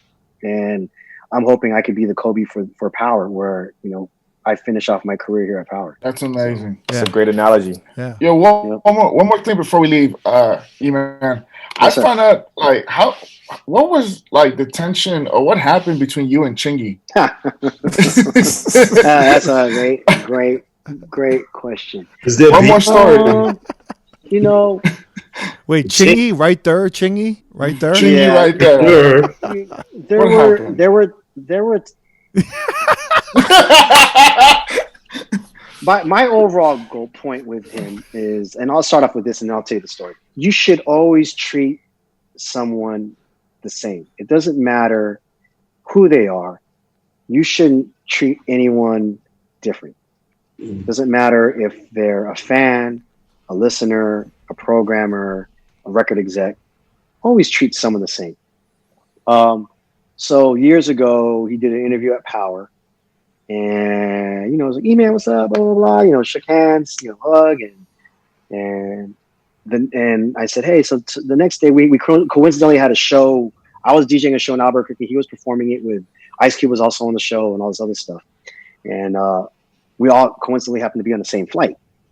And I didn't get to say hi to him on the plane because we're all running late. And then when he came off the plane, I'm over here standing with Dub C and Tunes. We were all on the same flight because, like I said, Ice Cube was performing on it. And here comes, Chingy walking down. I'm like, "Yo, Chingy," I was like, "Yo, Chingy, what's up, man?" And I went to go shake his hand. He didn't want to shake my hand. He's like, "I need to go to my car. Take me to my car right now." I'm like, "Yo, Chingy, it's I'm E-man." He's like, "I want to go to my car right now." Blah blah. Like, was so fucking rude. And I remember I was like, "Yo, man, what the fuck, man? Fuck this dude." It was like, it doesn't matter who I am. Even if I was a fan trying to shake your hand, like, at least shake my hand or be nice. Don't be some rude ass punk that's like, that treated me like shit. And of course, I took that personally. I was like, "Man, fuck this guy." And since then, I knew they were trying to work a record. Like, man, I'm never gonna play this guy's record again. Wow. Damn. And at the time, he was off of Disturbing the Peace. Him and DTP. Remember, they were separate ways. And then a couple of years later, I get a call from Chaka Zulu. He's like, "Yo, E, what's up? We have Chingy back on our label or on our team. We have a new song." I'm like, "Man, fuck that dude."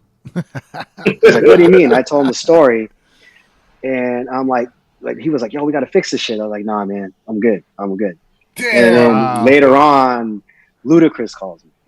And Luda's like, "Yo," and he leaves me a message. He's like, "Yo, E, this is Chris. Holla at me." And then I hit up Luda, and then he was like, "Yo, yeah, I gotta, like, I heard of something with you and Chingy, man." And I was like, "Man, fuck that dude." He's like, "How can we fix it?" He was like, and I was like, "No, I can't do this, man. Like, he really pissed me off." And it was like, it went real quick. Like, I even told the label, "It's like, yo, like, your man, like, really pissed me off. So I can't fuck with this dude." And then I get a message like a week after Luda called. I talked to Luda, and he was like, "Yo, we're about to do these DTP meetings in the Caribbean. Let me fly you out, and let's fix the situation with you and Chingy." And I hit him back. I'm like, "Nah, man, I'm good. Wow. I ain't trying to fuck with this." Damn. So here's a story. Here's a story I haven't told anyone. So I'm in Atlanta for something for Billboard. Actually, they were giving me an award for something, so I actually went to Billboard in Atlanta for this award ceremony.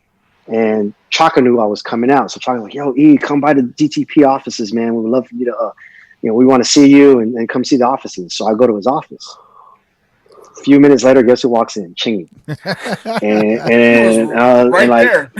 then he was right there. And I know, and Chaka brings it up, and Chingy tries to shake my hand. I didn't want to shake his hand, so he's like, "Man, I don't remember any of this stuff." I was like, "Man, let me tell you what went down." So I explained the whole story. He goes, "I don't remember any of this." I was like, "Bro, I'm not making this shit up, bro." And I said, even with Dub C as my witness and a couple people around me, it's like, "Bro, you were just the rudest shit."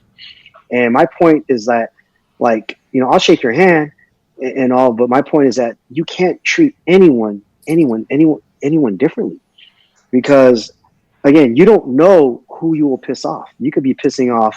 Again, you should never piss anyone off. If a fan, like, why would you want to do that to, first off, any fan? Mm-hmm. You know what I'm saying? Because they're the ones who are buying your music. They're the ones who are supporting you.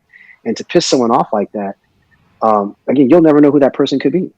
Granted, like, I was the music director at the time, who I didn't want to support you playing your music, but that next person could have been someone down the road that's hiring you for a concert, or who might give you this endorsement deal for a product. You'll just never know who you'll piss off. So always treat people the same, at least kindly.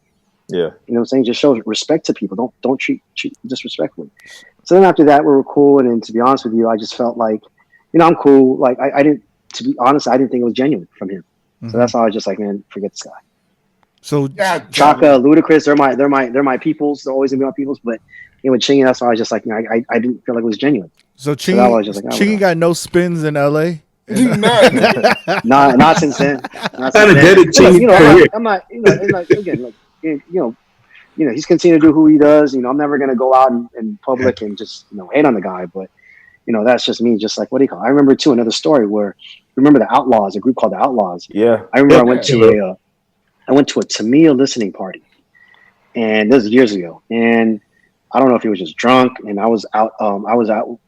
I was outside at valet leaving, and I was with my fiance, who's my wife now. And this guy was just very disrespectful. He was just like, fuck power, and man, you don't support my shit. The people in New York support it. I'm like, wait a minute. I'm playing your record right now when you have with Tupac, that we're the only station playing it. And that he was like, man, just like talking all this shit. So I knew who was managing him. It was Steve LaBelle. I don't know if you guys know who Steve LaBelle is. Yeah, Steve LaBelle was managing him. I called Steve like right after. I was like, yo, Steve, your boy from the Outlaws disrespecting me in front of my fiance. I was like, your boy is like crazy. What was he saying? Who was it? It's like, I don't know which one it was, but the next day,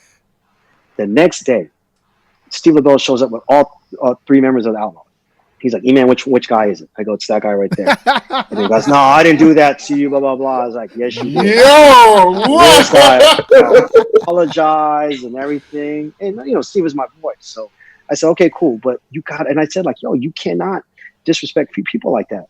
Like, you got to know who you're talking to. Maybe you're drunk or whatever, or high or whatever it was, but like, you can't do that to me, bro. You can't do that. It's not fair, or it's disrespectful, especially in front of my wife or my fiance at the time, so. Yeah. Damn, B. Yo, respect the energy. You man laying the law on everybody, yo. That's crazy. All right. You know what it is? And look, it's honestly, and my point when I do this, it's just like, I just want to teach them a lesson. It's like, yo, all you have to do is just treat people with respect. That's it. Simple as that. Treat people with respect. A simple handshake, a simple what's up, a simple hi, even a picture. Damn. Should never be an issue if someone just wants to come say hi to you. That's all. It's respect, man. Bro. That's one to grow on, man. We ending on a good message, yo. Always treat everyone with respect, man. What do you call it? Fellas, I appreciate you. I appreciate y'all. Seriously, guys. I respect what you guys are doing with this. And again, just much props to you guys. And, I wish you all the best. I know, right now we're all on a temporary hiatus from what we do in regards to the clubs, but I know that all of us will be out there soon. I've always been a fan ever since I heard you at that Suja dinner. And, I rarely remember sets like that, but I remember that set and I remember that name. And even throughout the years after that, everyone had such great things to say about you. Never were you talking with Nick Ferrer, or who were you talking with? Oh yeah, Nick Ferrer. He told me he interned for you back in the days. Yeah. He said you were like the best boss that he ever had. Yeah. And you taught him a lot about radio programming. And then there was just so many people we talked to in researching for this interview with you, and so many people had so many great things to say, and you put on so many DJs. You really remember the people that helped other people. And much respect, and we really appreciate you being on the show, yo, for real. Yeah. I really appreciate it. Seriously, thank you guys. I love sharing my experiences and talking about what we all love doing, DJing to music in general. So thank you guys. For sure. Thank you, bro. Man, thank you very much, man. Appreciate you, bro. That's all good. No, thank you guys. Appreciate it, man. This is dope. What do you call it? Jamie, you want to close us out? Close it out. And if you want to watch this video alongside all our brand new videos we drop on Friday, youtube.com/R.O.A.D podcast. Make sure you like, comment, subscribe, hit the notification bell to be the first to see the video. And big shout to DJ City. We out, y'all. Peace. Peace. Peace.